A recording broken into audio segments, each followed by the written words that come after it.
Hello everyone, the rise of nationalism in Europe. ये class 10 की history है, NCERT।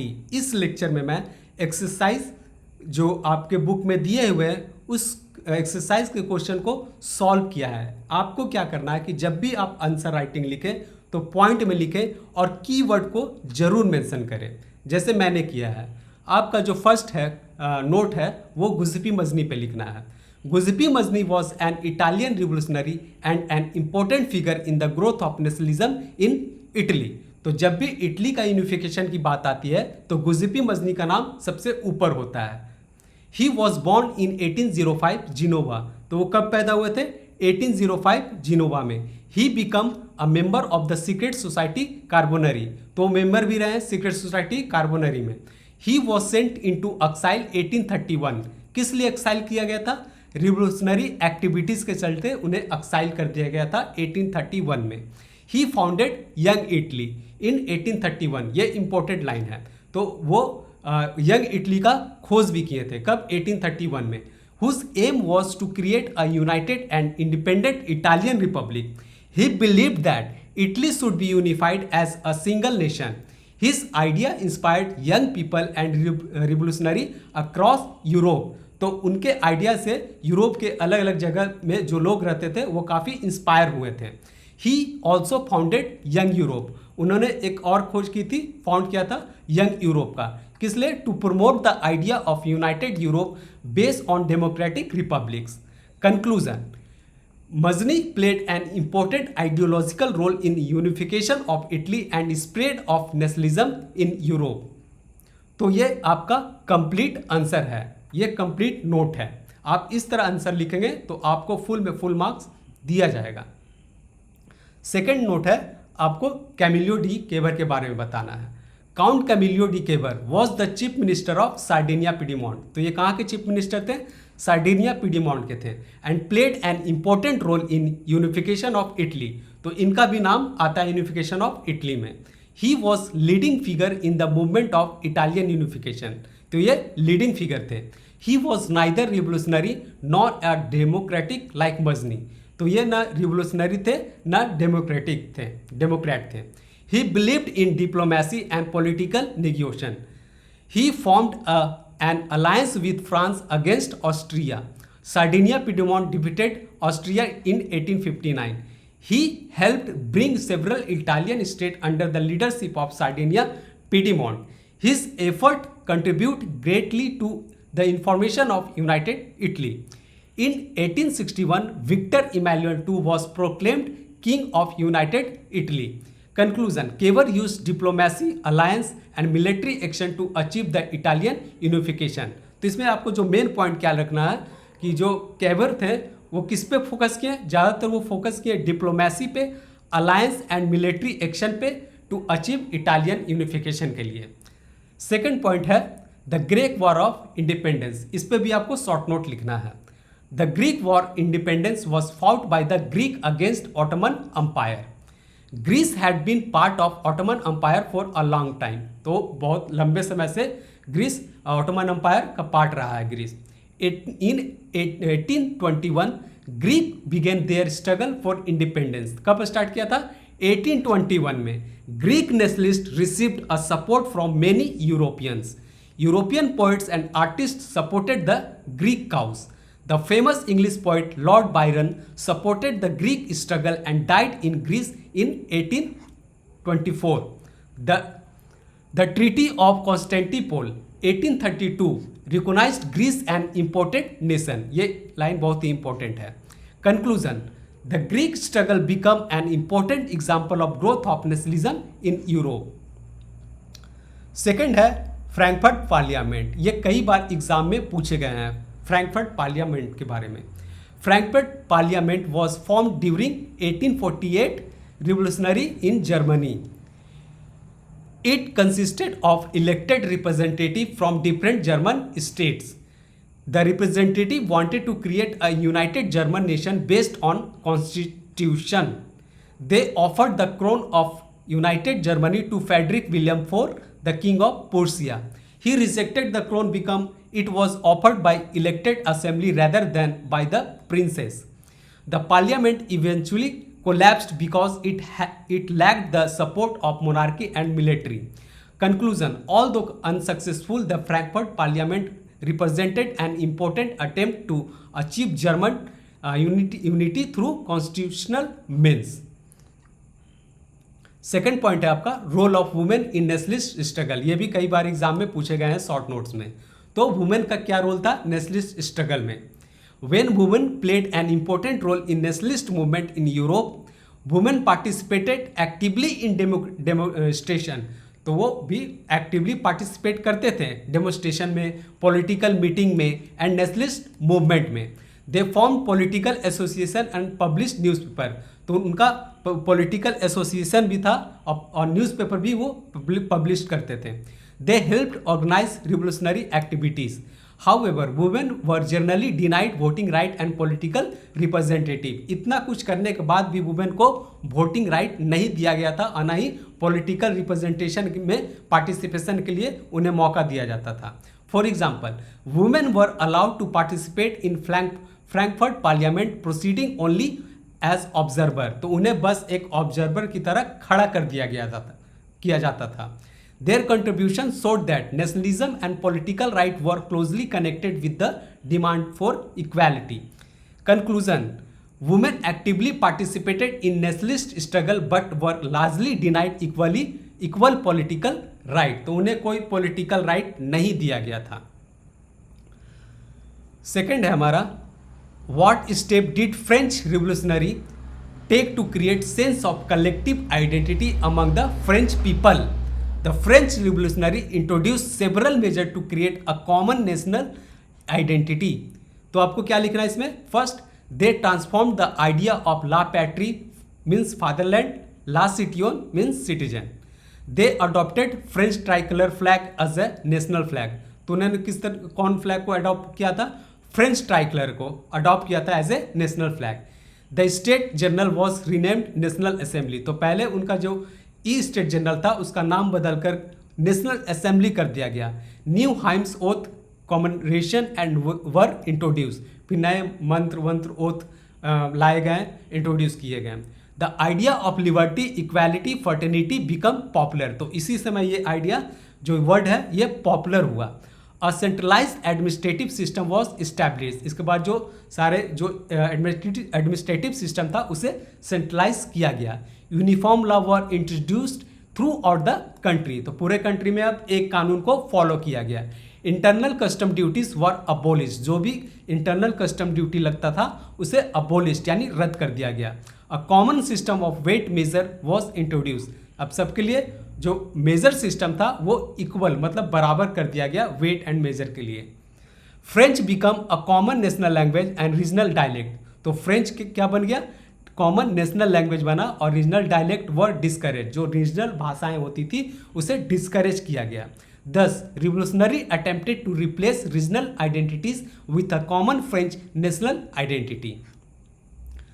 Third question हमारा, who were Marianne and Germania? What was the importance of the way in which they were portrayed? ये बहुत ही important question है, very very important question है. कई बार exam में पूछे गए हैं, आपके बोर्ड भी एग्जाम में और प्री बोर्ड में भी.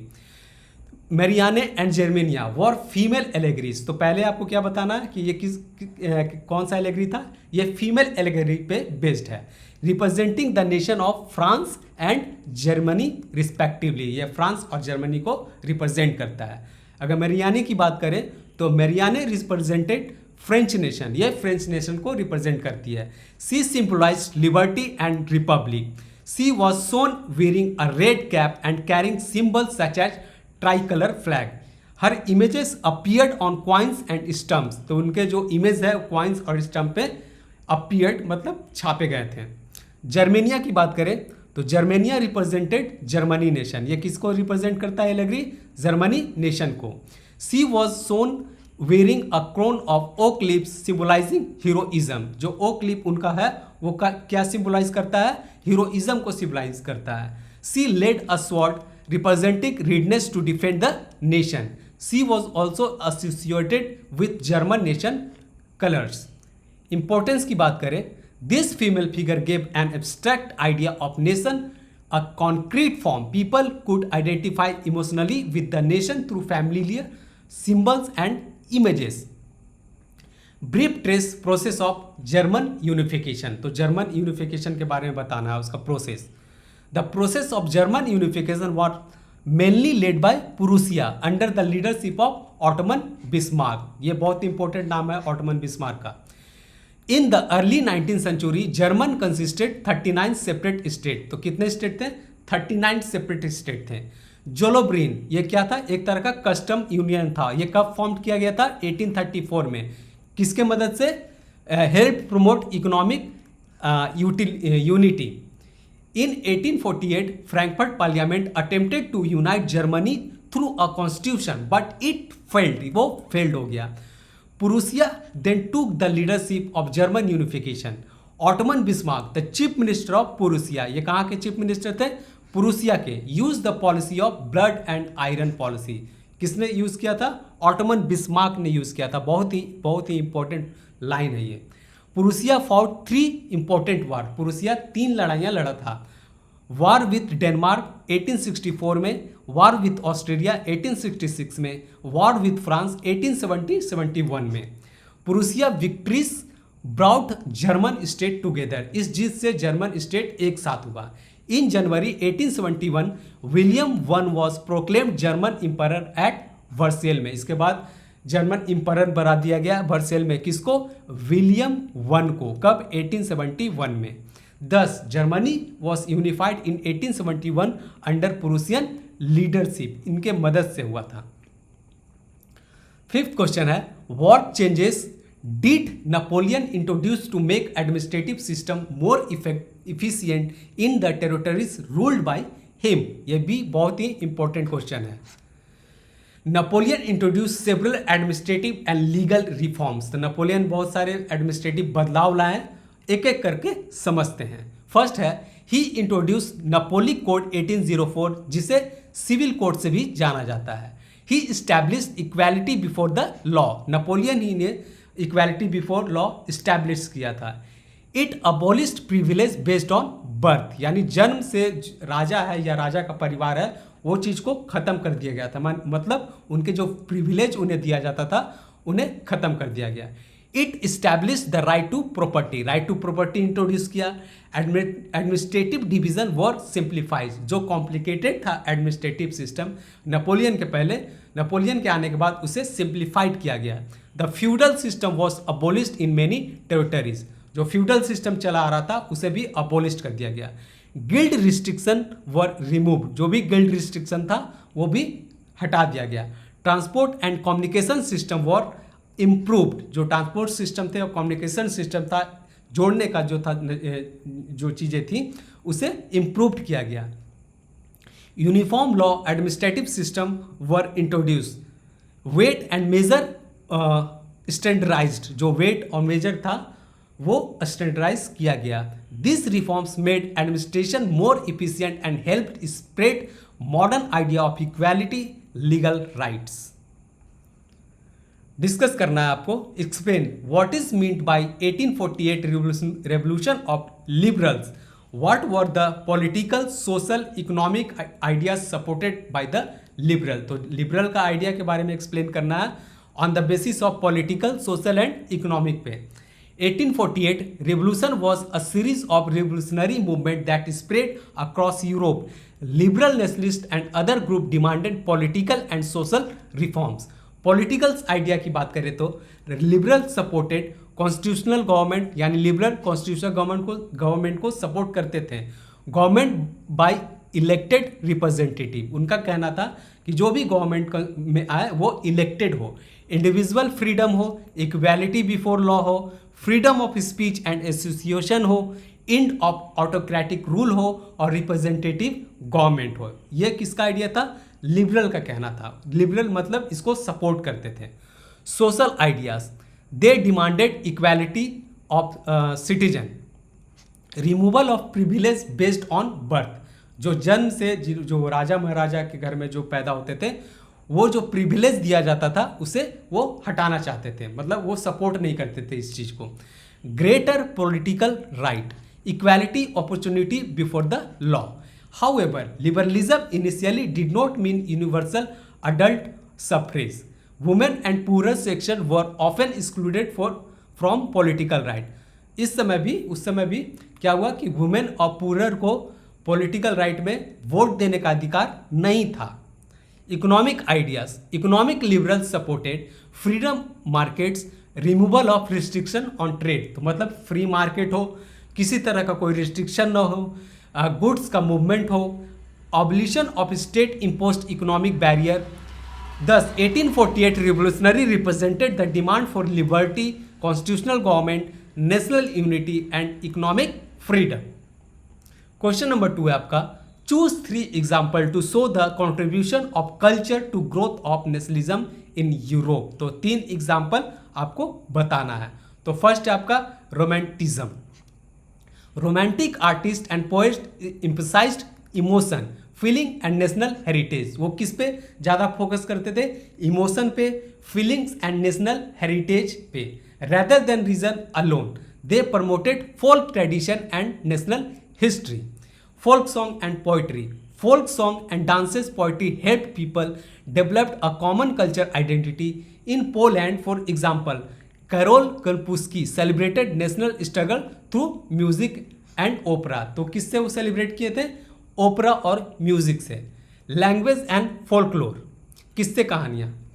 Nationalist collected folk tales, legend and songs to preserve national culture. In Germany Grimm brother collected traditional German folk tales. This help create a feeling of shared culture heritage. Conclusion, literature, music, art, language and folklore help people imagine themselves as a member of one common nation. तो ये जोड़ने का काम करता था. क्या? Art, language, culture, folklore.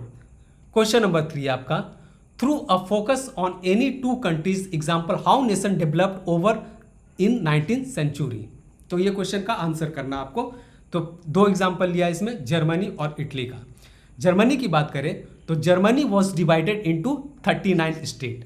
तो Germany कितने स्टेट में बटा हुआ था? 39 स्टेट्स में. Economic unity was promoted by the Zollverein 1834. The 1848 Frankfurt parliament attempted to unite German but failed. तो 1848 में जो फ्रैंकफर्ट पार्लियामेंट वो यूनाइटेड जर्मनी की बात कर रहा था, लेकिन बना नहीं.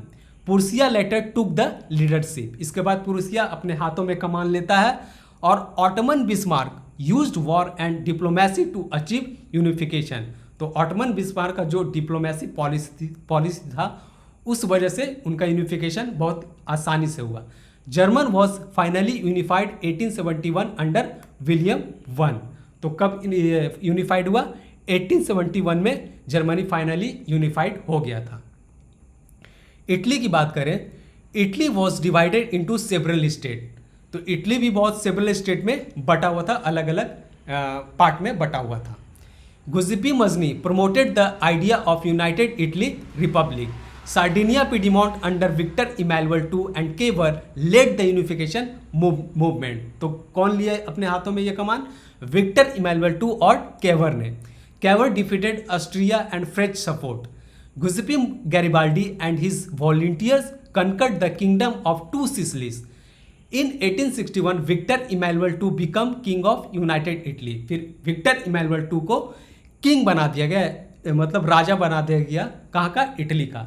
Venezia was added in 1866 and Rome in 1870. तो ये 2 कंट्री को आपस में मिला लिया गया. Thus both Germany and Italy developed into nation state through a combination of nationalist movement, diplomacy, wars and political leadership. तो ये सब कारण था इटली को नेशन स्टेट बनाने के लिए. How was history nationalism in Britain unlike the rest of Europe. तो जिस तरह यूरोप में इटली और जर्मनी का यूनिफिकेशन हुआ, तो ब्रिटेन का किस तरह हुआ वो एक्सप्लेन करना है. The development of nationalism in Britain was different. Become Britain did not emerge as nation state through a sudden revolution or single nationalist movement. तो जिस तरह जर्मनी और इटली का यूनिफिकेशन हुआ खून खराबा से, उस तरह ब्रिटेन का नहीं हुआ. ब्रिटेन का एक लंबा इतिहास रहा यूनिफिकेशन के लिए. Before the 18th century there were different ethnic groups such as English, Scots and Welsh and Irish. तो 18 सेंचुरी के समय वहाँ पे अलग अलग ग्रुप हुआ करते थे, जैसे English, Scots, Welsh and Irish. The English parliament gradually gained power. The act of union 1707 united England and Scotland. तो ग्रेट ब्रिटेन कैसे बना? एक्ट ऑफ यूनियन 77 में किस इंग्लैंड और स्कॉटलैंड को मिला के ग्रेट ब्रिटेन बना। The act of union 1801 incorporated Ireland into the United kingdom. English culture political institution become dominant. The Scottish Highland experienced suppression of their distinctive culture and tradition. Ireland also faced opposition to English rule. Therefore, British nationalism developed through a long process of parliamentary union, political domination and spread of English culture, rather than through revolutionary nationalist struggle like France, Germany और Italy. तो जैसा मैंने अभी पहले बताया कि जिस तरह जर्मनी इटली का यूनिफिकेशन हुआ उस तरह ब्रिटेन का नहीं हुआ। ब्रिटेन का एक अलग ही इतिहास रहा यूनिफिकेशन में। Why did nationalist tension emerge in Balkans? तो ये आपको एक्सप्लेन करना है। Nationalist tension emerge in the Balkan because of several factor. तो क्या क्या फैक्टर था? ये बहुत ही इंपॉर्टेंट क्वेश्चन है, डायरेक्ट 5 नंबर में पूछ लिए जाते हैं, तो आपको बताना है इसका आंसर। नेशनलिस्ट टेंशन इमर्ज्ड इन बाल्कन बिकम सेवरल फैक्टर। क्या क्या फैक्टर था? First factor, Balkan consisted of many different ethnic culture group. तो बाल्कन में अलग अलग एथनिक ग्रुप और कल्चर के लोग रहते थे। Most of the region had been under the Ottoman empire. तो बहुत सारे जो हिस्से थे वो ऑटोमन अम्पायर के अंडर में थे। As the Ottoman empire weakened, different group began demanding independence. तो जैसे जैसे ऑटोमन अम्पायर कमजोर होता गया तो वहाँ पे जो अलग अलग स्टेट थे वो अपने आप को इंडिपेंडेंट घोषित करने लगे। The people of Siberia, Greece, Romania, Bulgaria and other area developed nationalist aspiration. Each group wanted establish its own independent nation. तो हर एक ग्रुप चाहते थे वो अपना अलग एक देश मतलब स्टेट बने। Different nationalist group often claimed the same territory. The Balkan state competed with each other for territory. तो हर लोग अपना टेरिटरी मतलब एरिया बढ़ाने के लिए एक तरह से संघर्ष कर रहे थे। The major European powers, Russia, Germany, Austria, Hungary and Britain also competed for influence in region. तो ये भी चाह रहे थे कि मेरा भी इन्फ्लुएंस हो इन सारे एरिया में, ये भी लाइन में लगे हुए थे। This competition created political instability and conflict. Thus, combination of declining Ottoman Empire, competing nationalism, territorial ambition, and rivalry among European power created a serious tension in Balkan. इन कारण सीरियस टेंशन कहाँ पे फैला? Balkans में। तो ये था आपका question और आंसर। ये एक्सरसाइज क्वेश्चन है बुक का। जो बोर्ड एग्जाम देंगे 2027 में, आप एग्जाम देने से पहले 1 से 2 बार आप ये क्वेश्चन देख लीजिएगा। आज इसमें आपको क्या देखना है कि कैसे पॉइंट में लिखा जाता है और इसमें कीवर्ड कैसे इस्तेमाल किया जाता है, बस यही 2 आपको देखना है, बाकी तो आप जानते ही हैं। Please do like and subscribe my channel. Thank you.